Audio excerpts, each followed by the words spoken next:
Mga kalingap, mapagpalang tanghali po sa ating lahat. Kumusta? Marami pong salamat sa mga bagong nag-subscribe.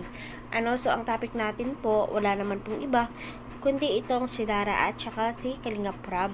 Si Kalingap Prab ay napabilib. Dahil nga si Dara ay napakasinop po niya sa pera. At hindi po siya madamot, dahil nga sa dami na nagbibigay po sa kanila, sa mga sponsor po niya, ay nagagawa po niyang bigyan ang kanyang mga kapatid. Hindi naman po palaging pumupunta dyan, bumibisita, pero at least, marunong siyang magbigay.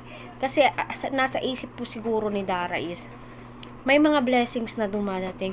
Why not i-share ko sa mga kapatid ko? Kasi nga, kapatid ko yan sila eh. Kadugo ko yan eh. Hindi yung pwedeng kami lang ni Bea yung nakakatamasa ng ganito. 'Di ba? Ganun yung mindset ata ni Dara, at kita naman po natin kung gaano ka-thankful itong si Dara na dumating sila Kalingap Prab. So panoorin po natin. Minsan, ikaw na rin siguro na bigay ng alawan sa kanila. Yung mga binibigay namin sa'yo, na bigay ka, na-share ka rin sa kanila. Opo. Wala din pong pala. Diba? Napakabait ni Dara. Kasi nga, iniisip niya, wala din pong pang-allowance yung mga kapatid ko. At least, kami, nakaluwag-luwag, may nagbibigay. Why not ambunan ko ng kahit kaunti? Kasi kapatid po niya yan. Wala pong ibang tao magtutulungan, kundi sila.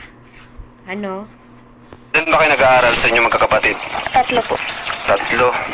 E di yung binibigay namin sa'yo, nahati pa, ganun. Grabe. Buti na lang, talaga, no? Buti na lang na-scout ka ng Kalingap. Kung hindi, paano na? Saka na makuha ng pang gastos niya dito. Gantay sa padala ni Papa mo, ganun.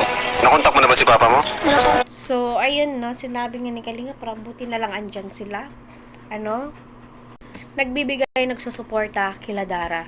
Napakalaking tulong po yun para yung tatay ni Dara, kung hindi man po magpadala, ay wala pong problema. Kasi andyan sila Kalingap Prab na handang magbigay, tumulong, financial man, sa pabahay man, sa pag-aaral, lahat po ng bagay ay kayang ibigay nila Kalingap Prab. Once na humingi ka, i-open up mo po sa kanila kung ano yung mga pangangailangan mo. 'Di ba? Kasi kita po natin kung gaano po kahirap ang sitwasyon nila Dara. At sinabi din po mismo ni Dara noon na hindi po kompleto ang kanyang mga gamit. Simula nang dumating sa buhay niya ang Kalingap, Team Kalingap, ay nabago nga po ito. Napakalaking pagbabago. Mapapasanaol ka na lamang po talaga.